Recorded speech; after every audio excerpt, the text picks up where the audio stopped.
Bueno, muchísimas gracias. Muy feliz, como siempre, de estar aquí compartiendo con nuestra audiencia. Y yo creo que hay un problema y es que a los dominicanos no estamos recibiendo la información que necesitamos para afrontar la pandemia del COVID en esta etapa. Como seres humanos, nosotros debemos entender que no siempre actuamos de manera racional. Somos propensos a ser víctimas de nuestros sesgos de comportamiento. Por eso es que nosotros necesitamos el acompañamiento del Estado.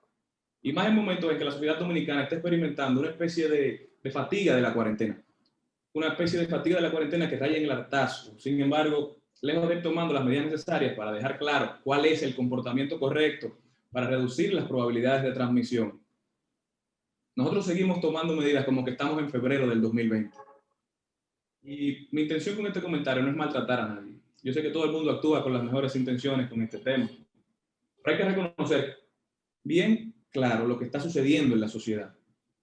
Y contrario a lo que quieran muchas personas pensar, el ser no parte del deber ser. O sea, la realidad no la define lo que debe ser. Todo lo contrario, es del ser, de lo que es, que se deriva el deber ser. Y lo que se debe hacer es lo que están haciendo países como Holanda, que siendo uno de los países más ricos de la Unión Europea, con una población mucho más educada que la nuestra, ellos están desarrollando guías de comportamiento correcto para la nueva cotidianidad, guías que sugieren maneras de cuidarse mientras vamos retomando el ritmo de nuestras vidas. Y pongo un ejemplo sencillo.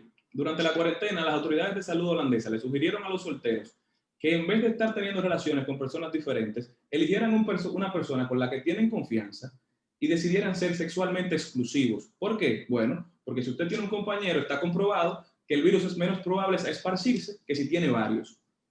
Y hay que ponerle mucha atención a esto, porque lejos de promover las relaciones premaritales, las autoridades simplemente están reconociendo una realidad, que las personas solteras, luego que pasan de cierta edad, tienen necesidades de intimidad.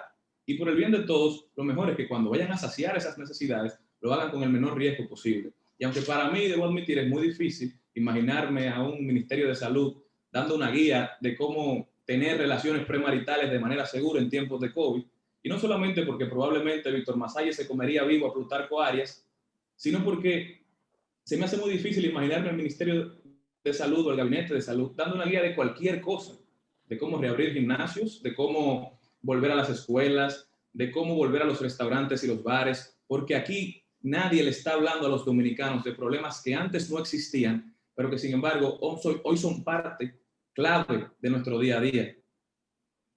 Y mucho más ahora que hay muchísimos científicos que ya han dicho que como la varicela, la malaria y el VIH, el virus del COVID no se va a ir nunca de la Tierra y vamos a tener que aprender a convivir con él. Y lo mejor es que lo hagamos de la manera menos riesgosa. Ahora, ¿cómo logramos esto? Yo tengo una sugerencia. Vamos a empezar a gestionar el riesgo. ¿Qué es gestionar el riesgo? Es decir, ok, tú vas a hacer tal cosa haciendo uso de tu libertad. Bueno, yo como Estado te explico que estas son las mejores formas de tú hacer esa acción reduciendo el riesgo al hacerlo. Porque como un ente social, usted tiene un compromiso con la sociedad de cuidarse usted y cuidar a los demás. Eso lo están haciendo en Canadá, en Europa, incluso lo están haciendo en algunos estados norteamericanos.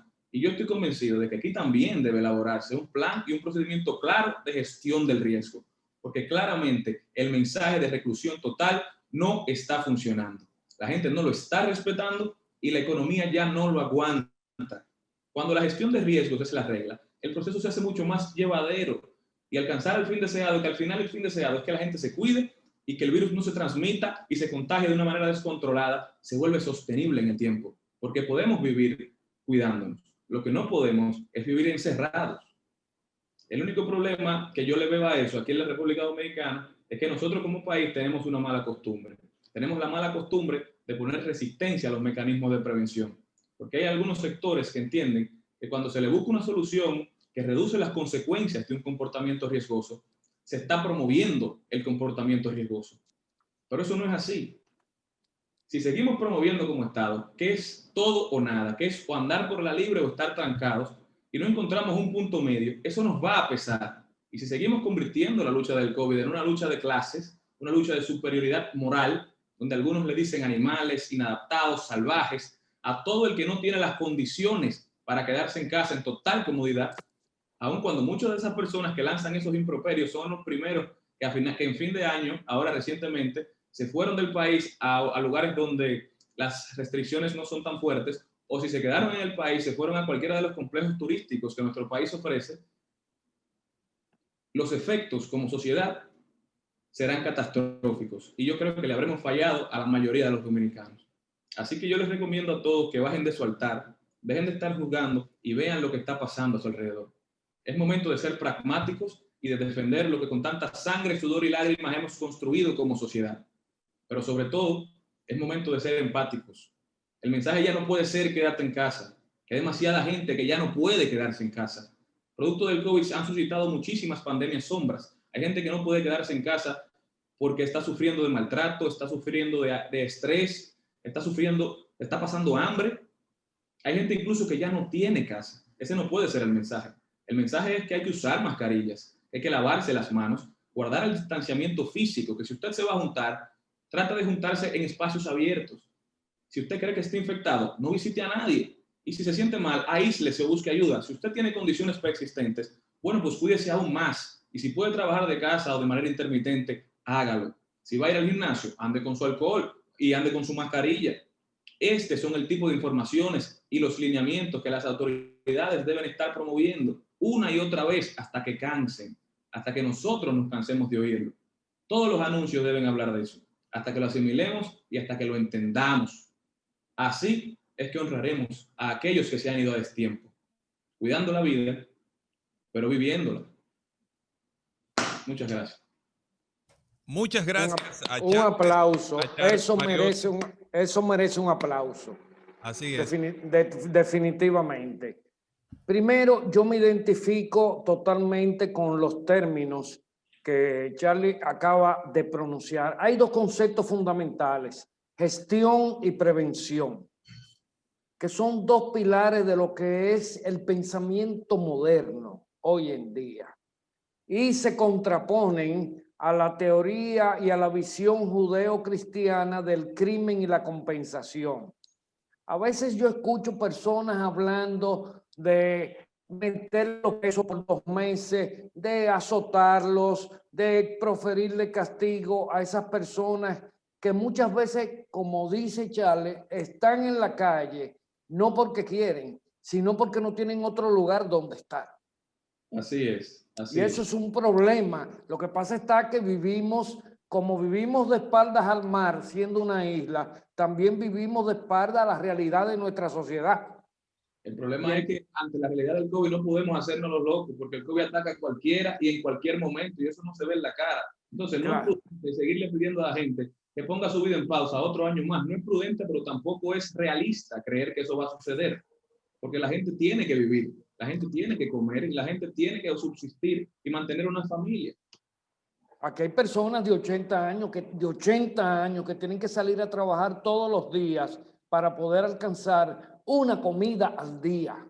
Y usted lo ve chapeando jardines, chapeando aceras, chapeando isletas, porque no tiene otra manera de conseguir el alimento o las medicinas que deben tomarse, porque somos una sociedad hipócrita que queremos forjar una estrategia global en función de mitos y no de realidades. Yo particularmente creo que lo más trascendente del COVID-19 es que ha hecho una radiografía, ha desnudado las falencias de nuestra sociedad.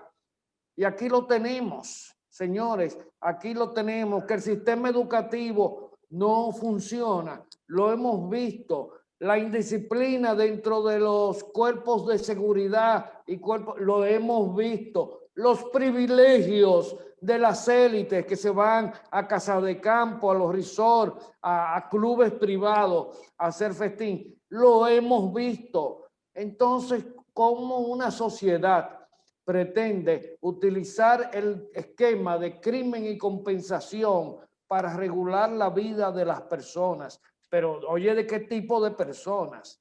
De los excluidos, de los que viven en una habitación de 25 metros cuadrados, 7 y 8 personas que tienen que pernoctar. Yo particularmente creo que lamentablemente la narrativa oficial es una narrativa que está forjada sobre falsas realidades, sobre falsos referentes.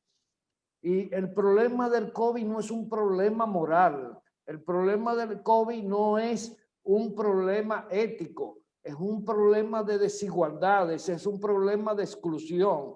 Nosotros podemos decir, yo me voy a mis habitaciones, claro. Yo tengo una habitación y un estudio donde podrían vivir. Sí.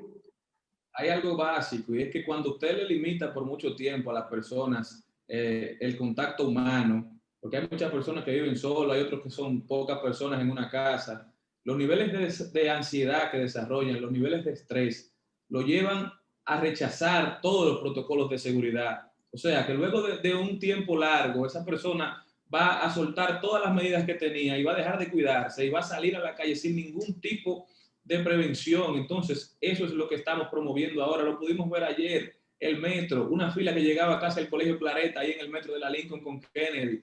Eso es un abuso, eso nos está atacando las situaciones que crean el COVID o que hacen que se propague con más facilidad. Las medidas que tomemos de aquí en adelante deben ser para controlar el contagio, porque definitivamente no podemos evitarlo totalmente. Deben ser para que el sistema de salud no colapse, pero debemos darle a la gente la posibilidad de seguir viviendo su vida. Eso se llama mitigación. Muy bien. Mitigación. Noel Mariotti Paz con un comentario muy certero sobre la sostenibilidad en la gestión de riesgos para convivir a un mayor plazo con el COVID. Vamos a un cambio comercial.